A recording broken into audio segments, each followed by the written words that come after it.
बंधु माने नुआ वर्षर प्रथम दिन नोट रे गुड़ाई दियंतु एही दुईटी जिनिस। आपणक घर को एते मात्रा रे धन आसीबो जे आपण मध्य आश्चर्य होइजिबे। आपणक घर सुख शांति एवं धन समृद्धि रे भरपूर होइजिबो। एहा सहित आपणकर समस्त मनोस्कामना मध्य पूर्ण होइजिबो। एहा सहित आपणको भगवान विष्णुଙ୍କ सहित माँ लक्ष्मी को आशीर्वाद मध्य प्राप्ति हेबो। बंधु माने अतीत रे आम सहित जहा किछि भी होई जायछि आमे ताहाकु तो सुधारी पारिबा नाही, मात्र भविष्यत को आमे निश्चित भाबरे सुधारी पारिबा। बंधु माने आपण माने मानन्तु किंबा न मानन्तु, किंतु समग्र संसार ज्योतिष शास्त्र उपरे ही आधारित अटे। बंधु माने नवग्रहंकर जो स्थिति रही थाए एवं दृष्टि रही थाए ताहा केतेबेले भी कोनोसी व्यक्ति को राजारु रंक एवं रंकरु राजा बनाई देई पारे। तो बंधु माने शास्त्र अनुसारे केउ व्यक्तिर जीवन को केतेबेले केते मात्रा रे धन आसीबो एवं केउ व्यक्तिर जीवनरु धन हठात करी चाली जीवो, से कांगाल होई जीवो, सब किछि ग्रह मानक आधार रे ही निर्धारित रही थाए। तो बंधु माने शास्त्र रे एहा मध्य उल्लेख रहिछि जे जणे व्यक्तिर कर्म आधार रे ही ताकु फल प्राप्ति होई थाए। तार कर्म आधार रे ही ग्रह माने तार प्रभाव देई थांती। तो बंधु माने आजिर ही भिडियोटी बहुत ही गुरुत्वपूर्ण अछि। बंधु माने आजिर एही भिडियोटी को जदि आपण शेष पर्यंत देखंती तो एथिरे आज आपण जहा जानिबा को पाइबे सेथिरे निश्चित भाबरे आपणकर संपूर्ण जीवन बदली जीवो। मानि नियंतु जदि 2024 मसिया रे आपणक जीवन रे धन आसीबा बंद होई जायथिला, आपणकर व्यापार वाणिज्य मध्य धीरे धीरे अवनति करुथिला एवं आपणक उपरे ऋण करजर भार मध्य एते मात्रा रे बढ़ी जायछि जे जाहाको सुझिबाको मध्य आपण समर्थ होई पारु नाहंती, से सबुथिरु जदि आपण मुक्ति पाइबा पई चाहुथांती, जदि आपण चाहुथांती जे एही नूतन वर्ष 2025 रे आपणक जीवन रे से सब समस्या न रहू, आपण एक भल जीवन जदि जीवा पई चाहुछंती, सुख समृद्धि भरा जीवन जीवा पई चाहुछंती, तो आपणको वर्षर प्रथम दिन रे अर्थात जनवरी 1 तारिख दिन एही उपायटी आपणको निश्चित भाबरे पालन करिबाको पड़िबो। जे विषय रे आजिर एही वीडियो रे म आपण मानको कहिबाको जाउछि। बंधु माने आपण माने तो जानती माँ लक्ष्मी को धनर देवी बोली कहा जाय थाए एवं माँ लक्ष्मी ही व्यक्ति को धन प्रदान करिथांती। मात्र केउ व्यक्ति को केते परिमाण रे धन दिया जिवो, केउ समय रे धन दिया जिवो ताहा श्री विष्णु ही निर्धारित करिथांती। एवं जदि कोनोसी व्यक्ति भगवान श्री विष्णु को सहित माँ लक्ष्मीकर विधि विधान पूर्वक पूजार्चना करी तांको प्रसन्न करिनिए तो ना ही केवल सही व्यक्तिर घर धन धान्य रे भरी जाय थाए, बरं नवग्रह मध्य तार साथ देई थांती एवं एपरि मात्रा रे ताहार घर को धनर आगमन होई थाए, जहा फल रे ताको आ केबे भी दारिद्र्यतार सामना करिबाको पड़ी न थाए, अर्थ जनित कोनोसी भी समस्या देई ताको गति करिबाको पड़ी न थाए। तो बंधु माने एही 2025 मसिया रे ग्रह मानकर एपरि संजोग बनिबाको जाउछि जे जदि आपण जनवरी 1 तारिख दिन एही उपायटी को करि नेउछंती, जहा विषय रे तंत्र शास्त्र रे उल्लेख रहिछि, तो एही नूतन वर्ष रे केबे भी आपणको धनर समस्या आसीबो नाही। एहा एक एपरि उपाय अटे जे उपायटी को करिबा परे आपणको गृहर उत्तरोत्तर उन्नति हेबो। आपण निज परिवार रे एक चमत्कारी परिवर्तन देखिबाको पाइबे। एक सकारात्मक परिवर्तन निश्चित रूप रे आपणको देखिबाको मिलिबो।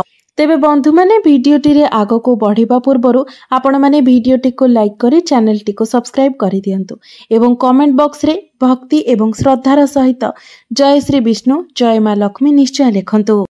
तो आसंतु जानि नेबा सेही उपाय गुड़िक विषय। तो सर्वप्रथम उपायटी हेउछि धन को आकर्षण करिबार महा उपाय। एही उपायटी तंत्र शास्त्र उपरे आधारित अटे एवं वर्षर प्रथम दिन रे जदि आपण विधि विधान पूर्वक ठीक समय रे एही उपायटी को पालन करि नेउछंती तो संपूर्ण वर्षटी रे आपणको गृह रे धनर आगमन हेबो एवं आपणको निकट को जे धन आसीबो ताहाको संचय करिबारे मध्य आपण समर्थ होई पारिबे। आपणकर संचित धन रे वृद्धि हेबो। तो 1 जनवरी दिन सूर्यास्त परे आपणको स्नान करि नेबार अछि। तापरे आपण हळदिया रंगर किंबा लाल रंगर वस्त्र परिधान करंतु। कारण हलदिया रंग एवं लाल रंग भगवान श्री विष्णु एवं माँ लक्ष्मीकर अत्यंत प्रिय रंग अटे। एवं आपण माने निश्चित भावरे जानिथिबे जे भगवान श्री विष्णु एवं माँ लक्ष्मी को पूजारे एही रंगर वस्त्र ही व्यवहार करा जाय थाए। तो बंधु माने यहाँ परे आपनको गोटे 500 टंकिया नोट किंबा गोटे 100 टंकिया नोट नेबार अछि। तो ध्यान रखिबे जे 100 टंकार कम टंकार नोट आपण नेबे नाही। आपण 100 टंकिया नोट नेबे नचेत आपण 500 टंकिया नोट नेबे। तापरे आपण गोटे कंचा हलदी खंड नेबे जहाँकि आपनको मार्केट रे बहुत सहज रे ही मिली जिवो। एही हलदी को आमर हिंदू धर्म रे बहुत ही पवित्र बोली माना जाय थाए एवं एपरि देखिबाकू गले प्राय अनेक पूजा पाठ रे हलदीर व्यवहार करा जाय थाए एवं माँ लक्ष्मी को पूजारे तो निश्चित भावरे हलदीर व्यवहार करा जाय थाए एवं भगवान श्री विष्णु को पूजारे मध्य हलदीर प्रयोग करा जाय थाए। तापरे आपण सेही 100 टंकिया किबा 500 टंकिया नोट एवं सेही कंचा हलदी खंडटी को नै निजर पूजा घर को जांतु एवं आपण जेउठारे श्री विष्णु एवं माँ लक्ष्मीकर फोटो चित्र किबा मूर्ति रखिछंती तो भगवान को सम्मुख रे आपण एक घियर दीप प्रज्वलन करंतु। तापरे आपण जो नोट एवं हलदी नैछंती ताकू दुई हाथ मझिरे रखंतु अर्थात आपण हाथ को नमस्कार भंगी रे रखंतु एवं मझिरे सेही नोट एवं हलदी को रखंतु। तापरे आपण माँ लक्ष्मीकर बीज मंत्रर जप करंतु। एही मंत्र को आपण 11 थर जप करंतु कारण 11 संख्याटी माँ लक्ष्मीकर अत्यंत प्रिय होई थाए। तो माँ लक्ष्मीकर बीज मंत्र हेउची ओम महालक्ष्मी नमः। एही मंत्रटी को आपण 11 थर जप करंतु। तापरे सेही नोट रे सेही हलदी खंडटी को रखी आपण गुड़ाई दियंतु। तापरे आपण गोटे रक्षा सूत्र नियंतु एवं सेही रक्षा सूत्र रे आपण सेही नोट टी को भितरे हलदी रखी भल भाबरे बांधी दियंतु। तापरे आपण जेउठारे निजर टंका रखुछंती निजर आलमारी रे आपणकर जे लकर रहिछि ता भितरे दक्षिण दिग को रखी दियंतु।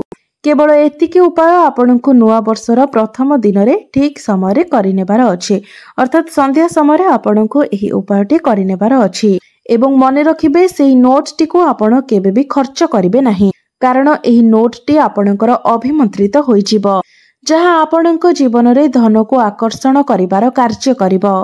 यह श्री विष्णु एवं माँ लक्ष्मीकर सेही आशीर्वाद आपणक पई बनिजिवो जहाँ परे आपणक जीवन रे केबे भी धनर अभाव हेबो नाही।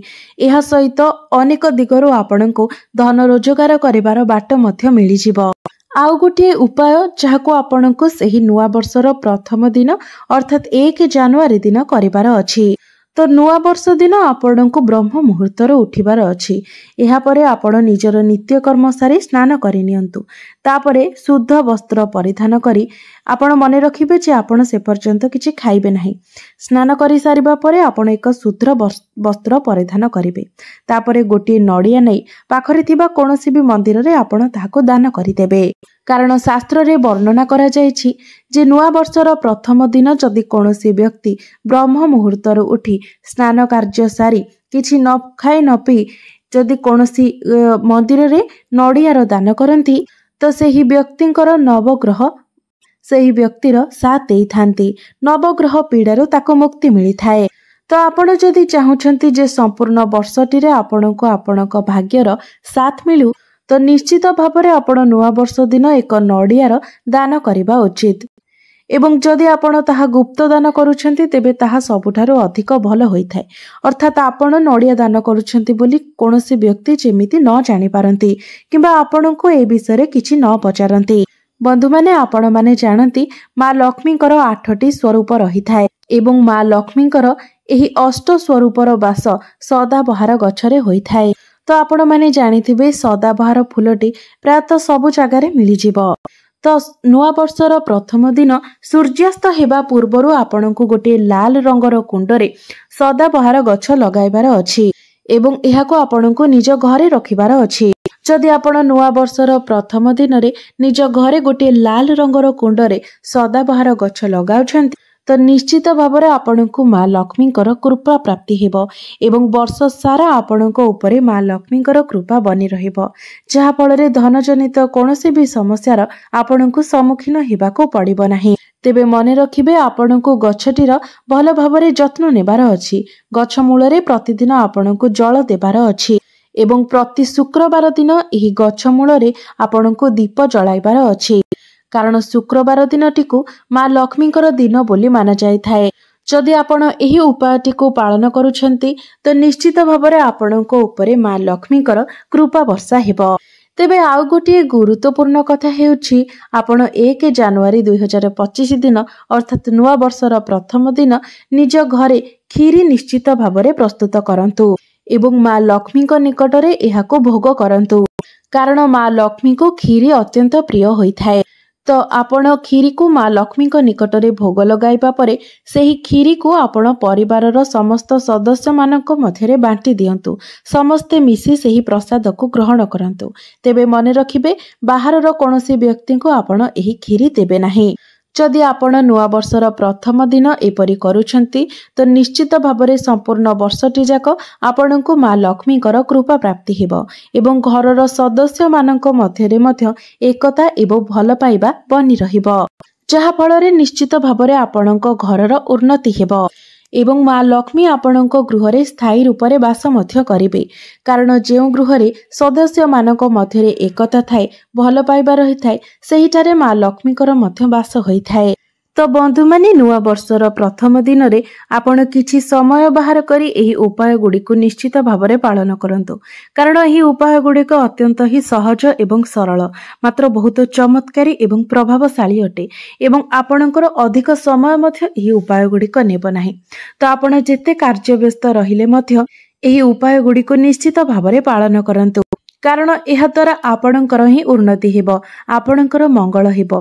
तो बंधु माने मु आउ गोटे कथा आपण मानकु कहि रखे जे आपण माने जानिथिबे एबेकार युवपीढ़ी नुआ वर्षर प्रथम दिन रे भोजी करबा पई बहुत इंटरेस्टेड एवं सेति पई नुआ वर्षर प्रथम दिन बहुत जीवंकर जीवन जाउछि। आमे हमर निजर खुशी पाई अनेक जीवंकर हत्या करुछि, सेमानंकु मारी आमे हमर खुशी पालन करुछि।